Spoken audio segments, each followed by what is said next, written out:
The autumn wind swept across the vast fields of Wyoming, carrying with it the scent of sagebrush and dust, like a trail left by a land full of hope and hardship. In 1887, Redemption Creek, a small town standing alone in the wilderness, was like a faint scar on the map. Lost in the cold winds, this town, like many others, survived on three things: the saloon, the general store, and the auction house. People lived with the scars of their pasts, constantly struggling against the dry, harsh life. Today, the Silver Dollar Saloon was filled with the faces of the weary, their eyes gleaming with the thrill of cards and whiskey in the dimly lit corner of the saloon. I sat alone, my gaze fixed on the old wooden door, which suddenly creaked open. The wind howled in, and immediately all eyes in the saloon were on her. She walked in, an entirely different presence, dressed in a gray-black dress, her steps as if carried by the wind. Cold yet mysterious, she passed through the door as if unaware of the men in the room. Her movements, every step, every breath, seemed to carve a deep secret into the air. I couldn't take my eyes off her. Her long black hair was hidden beneath a hat, but her gaze, the way she walked, was unmistakable. A voice softly escaped from one of the men seated nearby. Where did she come from? I didn't respond, but a sense of unease settled in my chest. This woman wasn't like the others. There was something strange in her eyes, something I couldn't read. She wasn't someone you could easily figure out. She walked into the auction house, and the room buzzed with murmurs. I stood up and followed her, unable to resist the pull. She stood silently amidst the crowd, the men starting to raise their bids. The auction beginning with an opening price of $20. I couldn't hear their words. But I knew one thing. I had to stop it. Not because I lacked money, not because I didn't have power. I needed to know more about this woman. $300, I said, my voice low and cold, causing the crowd to fall silent. Her eyes searched the crowd, then settled on me. No words, no smile. Just a silent acknowledgement. She gave a small nod. I led her outside, my hand still gripping hers. The strange feeling of contact with her wouldn't leave me. Her skin was cold, her hands slightly trembling. Even though she didn't speak, I could feel the pain inside her, something unspoken, something that couldn't be explained with words. She wasn't the woman I thought she'd be. She was a wound trying to heal. When we reached my wagon, I stopped and looked at her. She didn't speak, only kept silent, but her expression, that gaze, made me feel like I was stepping into uncharted territory. The autumn chill filled the air as we left town. The road was rough. Remnants of an old world scattered on the ground. At one point, I stopped and raised my hand to halt the horses. Can you tell me why you came here? She turned her head and looked at me, her eyes still hidden. Not everyone can escape their own life, Mr. Hunter. There are some things we can't forget. I didn't understand. I didn't know what she meant, but I could feel the coldness in her words. There was something in her past, something that made her keep that black veil on through the entire journey, to me. The name Clara sounded like something far away, something out of reach. But I had bought her, and for the price of $300 I couldn't avoid the responsibility. Yet the longer I spent with her, the more I felt the internal struggle growing inside me. She wasn't who I thought she would be, and I wasn't the man I thought I would become. The wind howled again, pulling me back into the present. We sat in the wagon, silent. Everything felt blurred, but I couldn't stop thinking about what was to come. Had I done the right thing bringing her here? Or was this the turning point that would change my life forever? The wind howled over the Double H Ranch as I guided the reins of my horse, the rhythmic clop of hooves barely audible beneath the wild gusts. The night had come on fast, a cold wind swirling in from the north.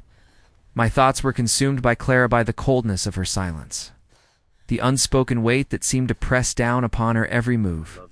I couldn't understand it, but I couldn't ignore it either. There was something in her eyes, something raw and unhealed. I'd seen it in the darkest of places, the kind of hurt that never truly left a person. It was there, buried deep beneath that black veil she kept so tightly wrapped around herself as we neared the ranch. Clara's gloved hands tightened on the reins, her head lowered as if in some deep, personal reverence for the land. She'd barely spoken since we left town. But her presence, her quiet strength was enough to make me question everything I thought I knew about myself. I had always prided myself on my independence, my ability to handle things alone. But Clara, with her grace and unshakable resolve, was a different kind of strength. She wasn't like the women I'd known. She wasn't like anyone I'd known. "Clara," I called out as I dismounted, careful to keep my voice steady. She didn't respond right away, her gaze fixed on the distant horizon where the fading light met the darkening sky. For a moment, I wondered if I'd lost her completely. If I had taken her too far from whatever life she'd once known. "Clara?" I said again, more firmly this time. She looked at me then, her dark eyes flickering with something I couldn't read. For a heartbeat we stood there, the cold wind whipping between us. And in that instant, I saw her more than just the widow in black. More than the stranger I had claimed as my own. I saw a woman broken, yes, but a woman with fire in her soul. A fire that had somehow survived through loss, through pain, through everything life had thrown at her. "You don't have to do this, I said, my voice softer now. Almost apologetic. Her lips parted, but it wasn't a smile. It was something else, something pained, something defeated. She shook her head slightly, looking away. "I don't have a choice," she said, her voice barely above a whisper. "None of us do." The wind whipped through the ranch house as I led Clara inside, her steps slow, deliberate, as if each one took more effort than the last. It was clear she wasn't ready to speak. I didn't push her. Instead, I settled her by the fire in the parlor, stoking it to life, its warmth filling the room as shadows danced across the walls. The silence between us was thick, like a heavy fog that couldn't be cleared. I could feel it pressing down on me, too, a tension I couldn't shake. She sat there, her veil still obscuring her face, her hands folded tightly in her lap. I wanted to say something, anything, to break the quiet, but I couldn't find the words. After a while, I moved toward the kitchen, intent on preparing something warm for her. Something to ease the chill that had settled deep in her bones. When I returned, Clara was standing by the window, looking out at the ranch. The firelight caught the edges of her veil, making her seem like a ghost, caught between worlds. "Is it always like this?" she asked, her voice soft but laced with an emotion I couldn't quite place. "The wind, the loneliness?" I paused, unsure how to respond. The truth was, the wind was always there, always howling in the background of life. But it wasn't just the wind that made this place feel so empty. It was the land, the harshness of it. I'd built everything I had on the back of the wilderness, but it came at a price. Most of the time, I said, watching her closely. You get used to it. The days that followed were filled with a quiet tension. Clara remained distant, wrapped in her grief, her pain as tangible as the wind that cut through the open plains. I tried to talk to her, tried to reach her, but each attempt only seemed to push her further away. It wasn't just the veil she kept hidden behind. It was something deeper, something I couldn't quite touch. I found myself growing restless, unsure of what to do, how to make things right. The ranch was running smoothly, too smoothly maybe. It wasn't the work that was troubling me. It was Clara. Her quiet strength was a constant reminder of my own weakness. The things I had avoided: love, connection. Trust suddenly felt like the very things I needed to survive. The next few days brought new challenges. Word spread about Clara's arrival in town, and with it came whispers. Some were curious. Others were suspicious. Roy Thompson, my rival, and a man with more whiskey in his veins than sense in his head, seemed particularly interested in her story. He'd been poking around the ranch asking questions, but I paid him little mind. He was a nuisance, a thorn in my side. Nothing more, at least. That's what I told myself, but Clara's past was more than a curiosity. It was a weapon, and Roy knew how to use it. One evening, after a long day of cattle work, I found him waiting for me on the porch, a sneer on his face and a glint in his eyes that I didn't trust. Funny thing. "Harlow," Roy said, his voice thick with alcohol, "you didn't mention your new wife's past. Seems she's got more baggage than a freight train."